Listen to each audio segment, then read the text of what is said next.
देखो भाई, डिस्ट्रीब्यूटर की पेमेंट कलेक्शन प्रॉब्लम की वजह से आपको प्राइमरी ऑर्डर नहीं मिलता। मोस्टली केस में क्या होता है, कंपनी के सारे प्रोडक्ट कोई भी डिस्ट्रीब्यूटर मंगाना नहीं चाहता और आप जो ऑर्डर लेके आते हो तो डिस्ट्रीब्यूटर मना कर देता है क्योंकि पेमेंट बहुत धीरे आती है या पेमेंट बहुत ही खराब तरीके से उसके पास आती है, यानी कि देर में पेमेंट आती है। अब कुछ जगह पे पेमेंट कलेक्शन को लेके कुछ नए एक्सपेरिमेंट हुए हैं और बहुत सारे एरिया में ये एक्सपेरिमेंट काफी कामयाब भी हैं।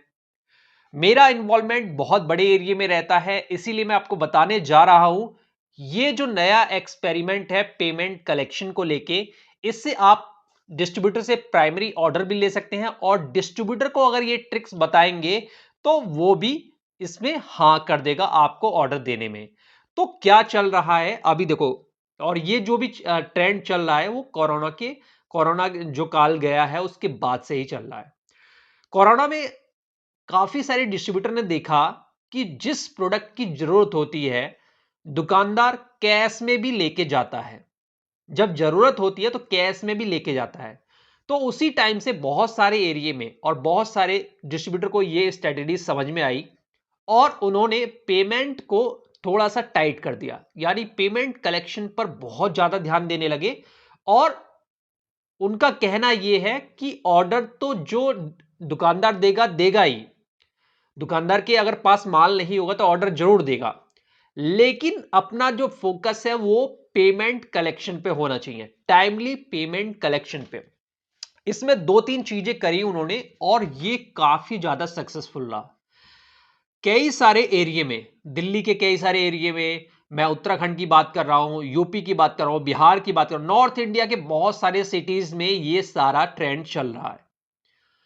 और मैंने कई सारे फ्रेंड्स से बात करी है तो पूरे इंडिया में अलग अलग जो पार्ट्स है वहां पर भी ये ट्रेंड चल रहा है, क्योंकि एक ट्रेंड जब चलता है तो सेल्स टीम के द्वारा वो बहुत जगह प्रचारित होता है और फैलता है। अब इस वीडियो के माध्यम से भी फैल जाएगा।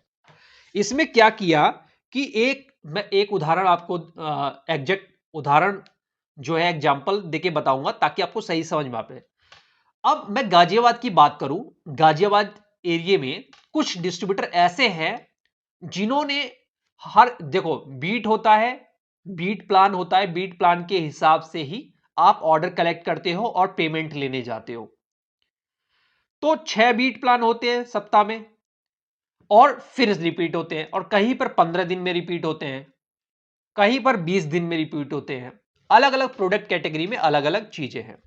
तो यहां पर यह देखा जा रहा है कि 6 दिन में जो बीट रिपीट हो रही है, लेकिन यह देखने में आ रहा है कि ऑर्डर तो छठे दिन ही उस बीट पर जाके लेना है, लेकिन पेमेंट के लिए डेली लड़के जा रहे हैं और डेली पेमेंट उस दुकानदार को देनी है।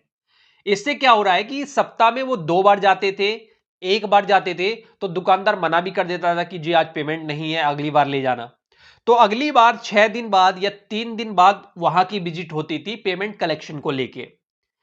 और फिर दुकानदार क्या करता था, 300 400 500 रुपए दिए और फिर इस तरह से एक सप्ताह के अंदर 7 दिनों के अंदर डिस्ट्रीब्यूटर के पास पेमेंट पहुंचती थी सिर्फ 500 600 रुपए।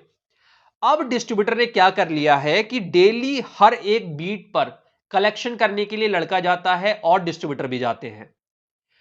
तो डेली अगर शर्म भी आएगी, अगर रिटेलर शर्म से भी, हेजिटेशन से भी 100 रुपए तो देगा नहीं, 200 देगा नहीं, 300 देगा नहीं, कम से कम 350 लेके 500 डेली देगा भी छोटे से छोटा दुकानदार। तो वो 6 दिन में 6 बार जा रहा है।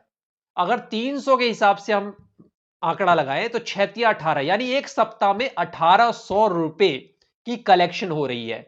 और कोई दुकानदार बहुत ज्यादा शाना है, बहुत ज्यादा होशियार है, तो वो एक दिन मना कर देगा, फिर अगले दिन मना कर देगा, लेकिन तीसरे दिन तो मना नहीं कर पाएगा, चौथे दिन मना नहीं कर पाएगा, पांचवें दिन मना नहीं कर पाएगा। अगर वो मना करेगा तो डिस्ट्रीब्यूटर वहीं से उसको माल देना बंद कर देगा और कम कम माल देगा कि पहले आप पहली पेमेंट क्लियर कीजिए तब ये प्रोडक्ट आपके जाएंगे। और दुकानदारी करनी है तो आपको क्लियर ही करना पड़ेगा। डिस्ट्रीब्यूटर और क्या कहते हैं रिटेलर की मजबूरी हो जाती है। तो एक सप्ताह में ही 1800 का कलेक्शन हो रहा है। और जब कलेक्शन होता है तो लड़के भी फोर्स करते हैं रिटेलर्स पर कि क्या ऑर्डर आना है, क्या ऑर्डर आना है, क्या ऑर्डर आना है। नया पर्चा और नए बिल भी बन जाते हैं और तुरंत सप्लाई भी होती है। आज शुरू-शुरू में मैंने रिटेलर्स का भी इंटरव्यू लिया। शुरू-शुरू में उन रिटेलर्स को बड़ा अजीब लगता था। यार ये तो डेली पेमेंट कलेक्शन के लिए आ जाते हैं।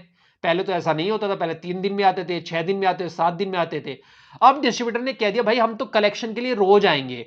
आप कोई छोटी अमाउंट बना लो या बड़ी अमाउंट बना लो, आपको डेली हमारे लड़के को खाली नहीं भेजना, लड़के को देना है। ₹200 दो, चाहे 300 दो, चाहे 400 दो, कुछ ना कुछ जमा कराओ। अब दुकानदार के आगे शर्म भी है कि वो 200 से कम क्या दे, 300 से कम क्या दे। और ये जो ट्रेंड है, आज से मैंने इसको नोटिस किया था 1 साल पहले, 1 डेढ़ साल पहले। और अब जाके मैंने सोचा कि लाओ मैं आपको इसे बताता हूं। अब ये ट्रेंड पूरा चल चुका है। दुकानदार, जिस दुकानदार के पास इस तरह के डिस्ट्रीब्यूटर के लड़के जा रहे हैं, अब वो दुकानदार को आदत बन चुकी है। उसको पता है कि कल इसका लड़का आना है, तो मैं 200 या 300 मिनिमम जो अमाउंट है वो तैयार रखूं। और ऐसा ही इन्हें देख के और डिस्ट्रीब्यूटर ने भी यही सब करना चालू कर दिया है। ऑर्डर लेने जाते हैं सप्ताह में 1 दिन ही या सप्ताह में 2 दिन, लेकिन पेमेंट कलेक्शन के लिए उस दुकान पर, उस बीट पर रोज जाते हैं, डेली जाते हैं। इससे एक फायदा और है डिस्ट्रीब्यूटर को कि उस दुकानदार को कोई आइटम मंगाना है तो उसको डे का इंतजार नहीं करना।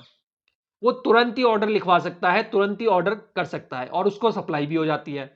अब कोई बड़ा डिस्ट्रीब्यूटर है और कोई सबसे छोटा डिस्ट्रीब्यूटर है, वो इस चीज को कैसे हैंडल करता है, ये तो एक्सपेरिमेंट पे ही निर्भर करेगा। आपके एरिया में किस तरह का डिस्ट्रीब्यूटर है, किस तरह के रिटेलर है। लेकिन अभी मैंने मैक्सिमम जितने भी एरिया में देखा और बहुत एरियो का फीडबैक पता किया, तो इससे क्या है, पेमेंट कलेक्शन ज्यादा हो रही है।